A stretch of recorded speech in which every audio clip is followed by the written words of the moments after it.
Welcome. I'm Dr. Sheetal Devlalkar, Assistant Professor, Adhyapak Mahavidyalay, Vadgaon, Mangad. Student, today we are going to see the syllabus and marking scheme for M.Ed. CET. We have 5 sections in the syllabus. First one is Educational Philosophy and Educational Sociology. Second one is Educational Psychology. Third one is Educational Evaluation and Educational Statistics. Fourth, School Administration and Management. And fifth, Information and Communication Technology and Research Aptitude. For these 5 sections, we have 20 questions for each. So the total questions are 100. Per question for 1 mark. So the exam is for 100 marks. Now, in the first section, we have Educational Philosophy and Educational Sociology. म्हणजे शैक्षणिक तत्वज्ञान आणि शैक्षणिक समाजशास्त्र. For Educational Philosophy, we have 20 questions and for Educational Sociology, we have 10 questions. So each question for 1 mark. So this section have 20 marks. Now we will see Educational Philosophy म्हणजे शैक्षणिक तत्वज्ञान. यामध्ये 2 महत्त्वाच्या गोष्टी आहेत. The 2 words are important, education and philosophy. कोणत्याही समस्येचा मूलगामी परिणाम तत्वज्ञानात सापडतो. म्हणजे काय? व्यक्ती व समाज जीवनाचे अंतिम ध्येय काय असावे हे तत्वज्ञान ठरवते. म्हणजे आपल्या लक्षात येईल की मनुष्याच्या आयुष्यामध्ये जर कुठली समस्या, कुठला प्रॉब्लेम असेल किंवा व्यक्ती आणि समाज यांना जीवनाचं जर अंतिम ध्येय ठरवायचं असेल तर त्याच्यासाठी तत्वज्ञानासारखी मदतगार अशी कुठलीही गोष्ट नाही. लक्षात घ्या, जगण्यासाठी तुम्ही जे काही नियम आजपर्यंत ठरवलेले आहेत किंवा समाजाने जे घालून दिलेले आहेत हे तत्वज्ञानावर आधारित आहे. Philosophy is the base of society. आणि मग हे एज्युकेशन आणि फिलॉसॉफीचा नक्की काय संबंध आहे? तत्वज्ञानाने ठरवलेल्या गोष्टी साध्य करण्याची जबाबदारी शिक्षणाला घ्यावी लागते. म्हणजे philosophy decides what to do, काय करायचंय, but education try to achieve it. म्हणजे फिलॉसॉफीने घालून दिलेले नियम असतील ते कशा पद्धतीने आपल्याला अप्लाय करायचे आयुष्यात हे शिक्षणाच्या माध्यमातून, एज्युकेशनच्या माध्यमातून संपूर्ण समाजाला समजावलं जातं किंवा त्याचं प्रशिक्षण दिलं जातं. तत्वज्ञान, फिलॉसॉफी ही तात्विक किंवा सैद्धांतिक बाजू आहे, तर शिक्षण ही व्यावहारिक बाजू आहे. होय, म्हणजे शिक्षण व तत्वज्ञान ह्या एकाच नाण्याच्या 2 बाजू आहेत असं म्हणता येईल. These are 2 sides of one coin. One is philosophy, second side is education. पहा, एक बाजू चिंतनात्मक आहे, कंटेम्प्लेटिव्ह, थेरॉटिकल आहे, ती म्हणजे फिलॉसॉफी म्हणजे तत्वज्ञान. आणि दुसरी बाजू क्रियात्मक आहे, गतिमान आहे, it is a practical and dynamic, आणि ती म्हणजे एज्युकेशन. म्हणजे there are some rules which are decided by philosophy किंवा तत्वज्ञान अँड एज्युकेशन हेल्प्स इट. किंवा एज्युकेशन म्हणजे शिक्षण हे काय करतं, खऱ्या अर्थाने त्याच्यावर प्रक्रिया करतं किंवा ते व्यावहारिक बाजूने सांभाळून घेतं किंवा जे काही तत्वज्ञानाने ठरवलंय ते अचीव करण्याचा प्रयत्न शिक्षणाच्या मार्फत होतो. Education and philosophy are 2 sides of one coin. त्यामुळे गतिमान तत्वज्ञानाला शिक्षण म्हणावे लागेल. म्हणजे तत्वज्ञानातील गोष्टी अप्लाय करण्यासाठी जेव्हा सुरुवात होते त्याला गती मिळते तेव्हा त्याचं रूपांतर शिक्षणात झालेलं असतं. तत्वज्ञानामध्ये आता आपण काही गोष्टी बघूया.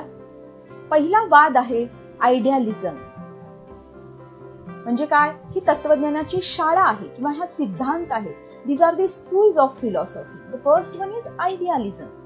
We will see all the schools with pioneer, theory of knowledge, objectives of education, axiology, student-teacher relationship and teaching methods.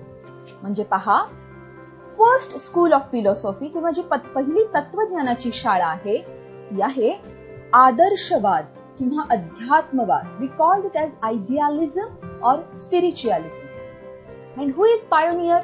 कोण प्रणेता आहे? प्लेटो. मूळ विचार किंवा ज्ञान, what is theory of knowledge behind this school of philosophy. म्हणजे idealism मध्ये knowledge किंवा ज्ञानाची खरी मूळ अशा विचार काय किंवा ते ज्ञान, त्याची संकल्पना काय आहे तर बघा, idea connected to reality, knowledge through senses. म्हणजे काय? कल्पना ज्या आहेत त्या सत्याशी निगडीत आहेत, निगडीत असाव्यात आणि तुमच्या पंचेंद्रियांमार्फत, तुमच्या ज्ञानेंद्रियांमार्फत तुम्ही ज्या गोष्टींची ज्ञान प्राप्ती करता ते खऱ्या अर्थाने ज्ञान आहे. म्हणजे कुणी सांगितलंय म्हणून नाही, नुसत्या कल्पना करून नाही, त्या कल्पना सत्याशी निगडीत असल्या पाहिजेत, रियालिटीशी आयडिया कनेक्ट झाली पाहिजे आणि तुमचे जे सेन्सेस आहेत त्याद्वारे तुम्ही जे नॉलेज गेन करणार आहात तेवढंच खरं नॉलेज आहे. हा विचार आयडियालिझमचा आहे. ऑब्जेक्टिव्ह ऑफ एज्युकेशन, शैक्षणिक ध्येय कोणकोणती आहेत? Development of family, development of society and development of country.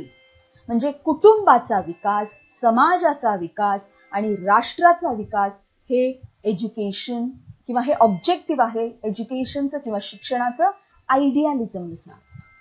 मूल्य प्रणाली काय आहे? खऱ्या अर्थाने कुठल्या व्हॅल्यूज आहेत असं आयडियालिझमला वाटतं? Satyam, Shivam, Sundaram, truth, goodness and beauty, हे 3 महत्वाचे व्हॅल्यूज आहेत असं आयडियालिझम म्हणतं. गुरु शिष्य संबंध, म्हणजे स्टुडंट आणि टीचर यांचं रिलेशनशिप कसं असावं? आयडियालिझम नुसार गुरु हा पित्याप्रमाणे तर शिष्य हा पुत्राप्रमाणे. Means the father son relationship between teacher and student. गुरुच्या आदर्श वर्तनाचे शिष्याकडून पालन केले जावे. It is necessary that student follows ideal behaviour of teacher. So the teacher is just like father and the student is like son of him. असं relation गुरु शिष्य संबंधाचं आहे. कोणकोणत्या अध्यापन पद्धती किंवा टीचिंग मेथड्स वापराव्यात असं आयडियालिझम सांगतं किंवा आयडियालिझम मध्ये कुठल्या पद्धती वापरल्या गेल्या त्या सगळ्या पद्धती विद्यार्थी केंद्रित आहेत. लक्षात घ्या, the methods which are used in idealism those are student centred method. Communication, question answer method, म्हणजे कम्युनिकेशन, संवाद, प्रश्नोत्तर, क्वेश्चन आन्सर. इथे फक्त टीचर बोलत नाहीये, तर ह्या ठिकाणी विद्यार्थी आणि शिक्षक एकमेकांशी बोलतात. दे communicate with each other. When teacher ask question, student gives answer. म्हणजे दोघंही काय आहेत? ऍक्टिव्ह आहेत आणि विद्यार्थ्याला म्हणजे त्याचा विचार करून त्याला सेंटरला तो आहे हे लक्षात घेऊन या मेथड्स यूज केल्या. So this is idealism. Now we see naturalism. Naturalism म्हणजे निसर्गवाद आणि ह्याचा प्रणेता किंवा पायोनियर कोण आहे तर रुसो. आणि ह्याचं काय म्हणणं आहे? ज्ञान म्हणजे काय, नॉलेज म्हणजे काय? निसर्गाचे निरीक्षण करून अनुमानाद्वारे तुम्ही ज्ञान प्राप्ती करत असाल तर त्याला आपण काय म्हणतो? नॉलेज असं म्हणतो, ज्ञान असं म्हणतो. Means conclusion through the observation of nature. त्याचं असं म्हणणं आहे की तुम्ही नेचर किंवा निसर्गाचं निरीक्षण करा, ऑब्झर्वेशन करा. प्रत्येक बालकाला ते करायला लावा, त्याद्वारेच तो त्याच्या कुवतीनुसार आणि त्याच्या वेळेनुसार काय करेल? शिक्षण घेईल. What are the objective of education regarding naturalism? संपूर्ण जीवन जगण्याची बालकाची तयारी करून घ्यायची आहे. Prepare a child to live life. एक ब्रॉड असा एम आहे. लक्षात घ्या की बालकाला छोट्या छोट्या गोष्टी नाही शिकवायच्या आहेत आपल्याला. लिखाण आलं पाहिजे, वाचन आलं पाहिजे, अशा गोष्टींचा विचार इथे नाही केला. त्यांनी काय सांगितलंय? Prepare a child to live life. जगायचंय कसं ह्याच्यासाठी बालकाला शिकवायचं. मूल्य प्रणाली. What are the values of naturalism? धार्मिक मूल्यांना विरोध केलाय. नैतिक आणि सामाजिक मूल्ये ही महत्वाची आहेत. सर्वसाधारण सौंदर्य मूल्यांवर अधिक भर दिलाय. म्हणजे रिलिजन ह्याला अपोज केलं गेलं. मी हा धर्माचा आहे, मी हिंदू आहे, मी मुस्लिम आहे, अशा प्रकारे तुम्ही रिलिजन गृहीतच धरू नका. माणूस ही जात सगळ्यात मोठी किंवा माणूस हा धर्म सगळ्यात मोठा. मॉरल आणि सोशल व्हॅल्यूजला इम्पॉर्टन्स दिला गेलाय आणि फोकस आहे तो एस्थेटिक व्हॅल्यूजवर. म्हणजे माणसाने खूप छान जगलं पाहिजे, सौंदर्याचा आस्वाद घेऊन जगलं पाहिजे, ह्यावर भर दिला गेला आहे नॅचरलिझममध्ये. What is the relation between student teacher? कसं रिलेशन असावं गुरु शिष्याचं? निसर्ग हा खरा शिक्षक आहे. बघा, त्या ठिकाणी शिक्षक हा निसर्गाला मानला गेलाय. Means nature is real teacher. इथे आपलं नॉर्मल गुरु शिष्य संबंधच नाहीये. We are just a medium. शिक्षक हा फक्त एक मीडियम आहे, एक माध्यम आहे शिष्याला त्या गुरुपर्यंत नेणारा. म्हणजे निसर्ग, नेचर आणि स्टुडंट ह्याच्या दरम्यान टीचर आहे. आपल्याला हात हातात घ्यायचाय स्टुडंटचा आणि त्याला न्यायचंय ते निसर्गापर्यंत, जिथे तो स्वतः शिकणार आहे. So which are teaching methods are useful regarding naturalism? उद्गामी आणि स्वयंशिक्षण. Inductive method. लक्षात घ्या, इंडक्टिव्ह मेथड मध्ये एक्सपिरियन्सेस आधी येतात आणि मग जनरलायझेशन होतं. आणि सेल्फ एज्युकेशन मध्ये मूल स्वतः शिकतं, बालक स्वतः शिकतं. म्हणजे संपूर्ण नॅचरलिझमचा भर हा निसर्गाला स्वतःहून समजावून घेणे असा आहे. यानंतर प्रॅग्मॅटिझम म्हणजे कार्यवाद. कोण आहे प्रणेता? पायोनियर कोण आहे? John dewy. आणि नॉलेज किंवा ज्ञान म्हणजे काय? तर अनुभवातून आणि कृतीतून ज्ञान प्राप्ती करायची आहे. Knowledge through experience and activity. लक्षात घ्या, प्रॅग्मॅटिझम कार्यवाद. शब्दच बघा, कार्यवाद, कार्य, कृती म्हणजे ऍक्टिव्हिटी. तुम्हाला तुमचं ज्ञान किंवा नॉलेज हे काहीतरी कार्य केल्यानंतर मिळणार आहे. म्हणून knowledge through experience and activity. So what are the objective of education? काय काय आहेत बरं ध्येय किंवा ज्याला आपण उद्दिष्ट म्हणू शकतो शिक्षणाची? ही स्पष्टपणे मांडलेली नाही. त्यांचं असं म्हणणं आहे प्रॅग्मॅटिझम किंवा कार्यवादाचं की कृतीतूनच मूल्य समजून घेऊन ध्येय साध्य करावी. म्हणजे ऍक्टिव्हिटी द्या, त्याला ती कृती करू द्या. म्हणून they not clearly explain the objective. They just say gain aims by understanding value through activities. Do different kind of activities and you will get the knowledge. मग मूल्य म्हणजे काय? तर कार्य हाच धर्म आहे. What is my religion? Work is my religion. मूल्य अस्थिर आहेत, व्हॅल्यूज अस्थिर आहेत. कारण जसा समाज बदलतो तसं कार्य बदलतं आणि समाजाची मूल्य देखील बदलतात. Work is religion. Values are not explain clearly in pragmatism. So what is the relation of student teacher? काय आहे गुरु शिष्याचा संबंध? शिक्षक मार्गदर्शक आहे. लक्षात घ्या, teacher is just guide and provider, पुरवठाधारक. मुलांना काय हवंय म्हणजे अध्ययनार्थ्याला काय हवंय तेवढं फक्त देणे हे काम शिक्षकाचं आहे. आणि which teaching methods are used in pragmatism? अध्यापन पद्धती कोणत्या वापरल्या जातात? प्रकल्प आणि व्यवसाय पद्धती. प्रोजेक्ट मेथड, व्यवसाय ऑक्युपेशन मेथड. प्रोजेक्ट करायचा म्हणजे कृती करायची. व्यवसाय पद्धती, कुठलंही एक ऑक्युपेशन गृहीत धरायचे, त्याच्यासाठीची तयारी करायची म्हणजे तुम्हाला कृती करायची, ऍक्टिव्हिटीज करायच्या ज्याच्या थ्रू तुम्हाला नॉलेज मिळणार आहे. देन रिअलिझम म्हणजे वास्तवतावाद किंवा वास्तववाद. Who is pioneer? अरिस्टॉटल. आणि काय बरं नॉलेज म्हणजे काय किंवा ज्ञान म्हणजे काय? रिअलिझम नुसार जे दिसतं ते सत्य. तार्किक विचारातून सत्याचा शोध घ्यायचा आहे. शास्त्रीय ज्ञानावर भर. म्हणजे काय? Reality through logical process, skill of enquiry and the scientific method. म्हणजे ह्या ठिकाणी ज्ञान मिळवायचं असेल तर तुम्हाला जे अनुभवायला मिळतंय, एक्सपिरियन्सेस आहेत, त्यातूनच तुम्हाला तर्कशुद्धरित्या लॉजिकल विचार करून तुम्हाला ज्ञानप्राप्ती करायची. What are the objectives of education then regarding realism? Change in thoughts and behavior regarding physical, mental and emotional status of child. बालकाच्या शारीरिक, भावनिक आणि मानसिक विचार आणि वर्तनात बदल घडवून आणायचा आहे. We want change in the behavior of child regarding physical behavior, emotional behavior and mental behavior. मग मूल्य काय आहेत रिअलिझमची किंवा वास्तवतावादाची? तर experience is most important. Values are different as per the need of person. अनुभवाला प्राधान्य दिलं गेलंय मूल्याच्या दृष्टीने, आणि मूल्य प्रत्येक व्यक्तीनुसार भिन्न आहेत असं त्यांनी सांगितलंय. त्यांनी इथं लक्षात घ्या, सगळ्या समाजाला हीच मूल्य आहेत असं दटावणी केलेली नाही. प्रत्येक व्यक्तीनुसार फक्त समाजाला कुठलाही त्रास होणार नाही अशा पद्धतीने ती व्यक्ती स्वतःची मूल्य गृहीत धरू शकते किंवा निगडीत धरू शकते. So the relation between student and teacher, गुरु शिष्याचा संबंध.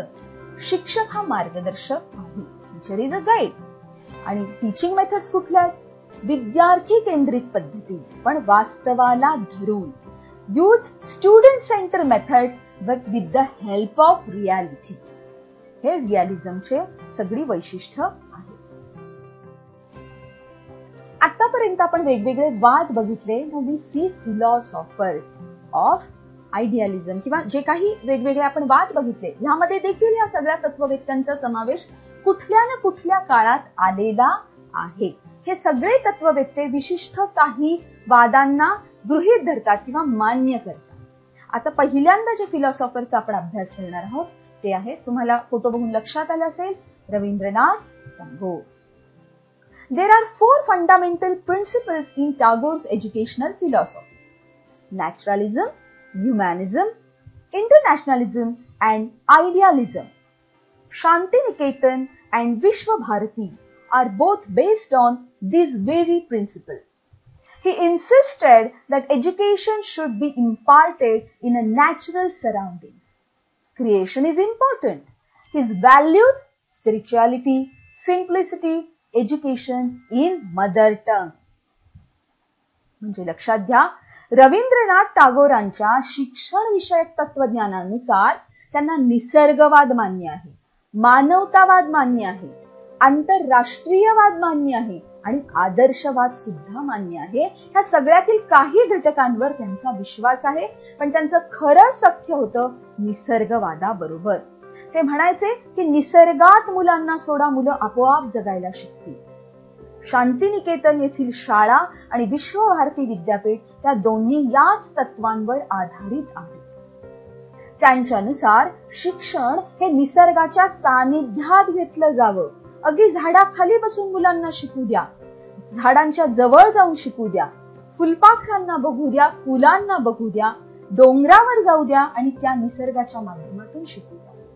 नवनिर्मितीवर भर द्या, न्यू क्रिएशन ज्याला आपण म्हणतो ते महत्वाचं आहे. धर्म आणि अध्यात्मावर त्यांची श्रद्धा होती. अत्यंत साधी राहणी आणि सगळ्यात महत्वाचं म्हणजे एज्युकेशन इन मदर टंग, म्हणजे मातृभाषेतून शिक्षण द्या, तेच मुलांना जास्त योग्य आहे. त्यानंतर पुढचे तत्ववेत्ते आहेत Mahatma Gandhiji. Gandhiji, view of life, education and culture. He synthesized all the 3 basic philosophies of education into his philosophy of education. He believed naturalism, idealism and pragmatism. Like a naturalist, Gandhiji emphasized self-discipline among children. म्हणून निसर्गवादाशी गृहीत धरून किंवा त्याच्याशी त्यांचंही सख्य होतं आणि म्हणून ते म्हणायचे की स्वयंशिस्तीवर भर द्या. मुलांना तुम्ही दटावून वर्गात बसून शिकून नाही चालणार आहे. निसर्गाच्या सानिध्यात त्यांना शिकू द्या, त्याला स्वतःची शिस्त स्वतःला लावू द्या. He started a number of schools. खूप शाळा त्यांनी सुरू केल्या. Gain aims by understanding value through activity. बघा, प्रॅग्मॅटिझम कसा यात दिसून येतो. विविध कार्य करा, ऍक्टिव्हिटीज करा, ज्याच्यातून मूल्य समजून घ्या, व्हॅल्यूज समजून घ्या आणि जीवन जगा, असं कार्यवादाप्रमाणे महात्मा गांधीजी सांगायचे. आणि बेसिक एज्युकेशन किंवा ज्याला बुनियादी शिक्षा असं म्हटलं जातं, मूलोद्योगी शिक्षण, हे ह्यांच्या दृष्टीने अत्यंत महत्वाचं होतं. आता पुढचे तत्ववेत्ते Mahatma Phule. Mahatma Phule was fully conscious about the importance of education as a tool of social justice and equality. In fact, he saw education as the harbinger of a social revolution. The essence of the educational philosophy of Mahatma Phule was that education is a human right. Savitribai Phule, his wife, he gives education to her. त्यांनी तिलाही शिक्षण दिलं होतं. आणि लक्षात घ्या, आज स्त्रिया जर चांगल्या पोझिशनला असतील, जर त्या करिअर करत असतील, तर महात्मा फुले आणि सावित्रीबाई फुलेंचा खूप मोठा वाटा त्यामध्ये भारतात आढळून येतो. त्यांनी काही पुस्तकंही लिहिली. ब्राह्मणांचे कसब, गुलामगिरी, म्हणजे सामाजिक न्याय, सोशल जस्टिस आणि समानतेसाठी, इक्वॅलिटीसाठी शिक्षण हे गरजेचं आहे हे त्यांच्या लक्षात आलं होतं. शिक्षण हा माणसाचा हक्क आहे. This is right of a person. म्हणूनच त्यांना सामाजिक क्रांतीचा किंवा शिक्षणाचा अग्रदूत म्हटलं जातं, हार्बिंगर. सावित्रीबाई फुले ह्या त्यांच्या पत्नीस त्यांनी शिक्षण दिलं आणि समाजात पहिली स्त्री शिक्षिका म्हणून कार्यरत व्हायला प्रोत्साहन दिलं, आधार दिला, सपोर्ट केला. पुण्यात मुलींची पहिली शाळा भिडेवाडा या ठिकाणी त्यांनी सुरू केली. पुढचा तत्ववेत्ता आहे Rousseau. Rousseau's theory of education emphasized the importance of expression to produce a well-balanced, free-thinking child. He believed that if children are allowed to develop naturally without constraints imposed on them by society, they will develop towards their fullest potential, both educationally and morally. म्हणजे शिक्षणाने संयमित आणि मुक्त विचारसरणीची बालके निर्माण करावी. समाजाच्या दबावाशिवाय किंवा एखाद्या रूल मध्ये शिकण्याशिवाय मूल जर स्वतः शिकलं तर ते अधिक उत्तमरित्या शिकतं. शैक्षणिक आणि नैतिक दृष्ट्या ते विकसित होतं निसर्गाच्या माध्यमातून. निसर्ग हा खरा गुरु आहे. निसर्गात त्याला शिकू द्या. शिक्षक हा फक्त मार्गदर्शक आहे. पुढचा फिलॉसॉफर आहे John dewy. Progressive education is essentially a view of education that emphasizes the need to learn by doing. Dewey believed that human beings learn through a hands-on approach. This places Dewey in the educational philosophy of pragmatism. Pragmatists believe that reality must be experienced. म्हणजे कृतीतून अध्ययन करणं हाच विकसित शिक्षणाचा मार्ग आहे. प्रत्यक्ष कृतीद्वारे माणूस शिकतो. आयुष्य कसं जगावं, शिकणे हे महत्वाचे. म्हणून शिक्षणाची कोणतीही ध्येय किंवा नैतिक मूल्य त्यांनी निर्धारितच केलेली नाहीये. त्यांना असं म्हणायचं की कृती करा आणि त्यातून तुम्ही शिका. जसं प्रकल्प, वेगवेगळे प्रकल्प मुलांना द्या, त्यातून ते शिकतील. आणि म्हणून कार्यवादाप्रमाणे ह्यांचे विचार आहेत. म्हणून जॉन ड्यूई हे कार्यवादाशी निगडीत आहे. आता प्लेटो. He regards education as a means to achieve justice, both individual justice and social justice. According to Plato, individual justice can be obtained when each individual develops his or her ability to the fullest. In this sense, justice means excellence. For the Greeks and Plato, excellence is virtue. म्हणजे बघा, सामाजिक आणि व्यक्तिगत न्याय मिळवण्याचा सर्वोत्तम मार्ग किंवा माध्यम म्हणजे शिक्षण. म्हणजे प्लेटो आणि ग्रीक लोकांच्या मते तुम्हाला जर सर्वोत्तमता, एक्सलन्स जर हवा असेल तर सद्गुण तुमच्यात हवे, व्हर्च्यू तुमच्यात हवे. कुटुंबाचा, समाजाचा, राष्ट्राचा विकास साधायचा आहे. हे शिक्षणाचं ध्येय आहे. विद्यार्थी केंद्रित शिक्षण असलं पाहिजे, स्टुडंट सेंटर्ड एज्युकेशन असलं पाहिजे, ज्या माध्यमातून फॅमिली, सोसायटी आणि स्टेटचं डेव्हलपमेंट आपल्याला साधायचंय. आणि हेच एम शिक्षणाचं किंवा एज्युकेशनचं आहे. आता कसे प्रश्न ह्याच्यावर येऊ शकतील बघा.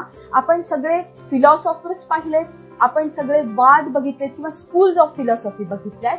प्रश्न पहा, एकूण 10 प्रश्न ह्या घटकावर येणार आहेत. The question, the study of philosophy should be considered important for prospective teachers because philosophy gives a broader perspective of educational issues and concepts. Philosophy helps in making a wise person. Philosophy brings clarity in educational concepts.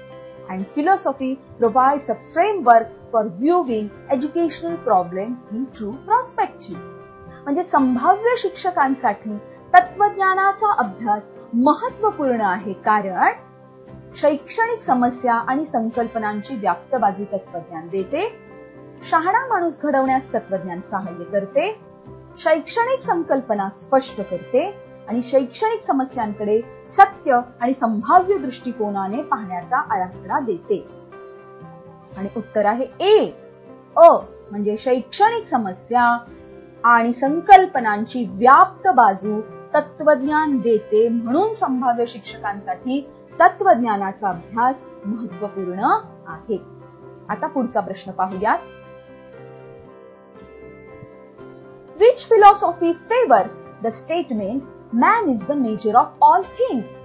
Realism, pragmatism, idealism or naturalism? सर्व गोष्टींचा मनुष्य हाच प्रमाण आहे हे विधान कोणत्या तत्वज्ञानाचे प्रतिनिधित्व करते? आन्सर आहे डी, म्हणजे ड, निसर्गवाद. सर्व गोष्टींचा मनुष्य हा प्रमाण आहे, म्हणून निसर्गवाद किंवा नॅचरलिझम काय म्हणतं? माणसाला शिकू द्या, त्याला त्याच्या पद्धतीने, त्याच्या कुवतीने.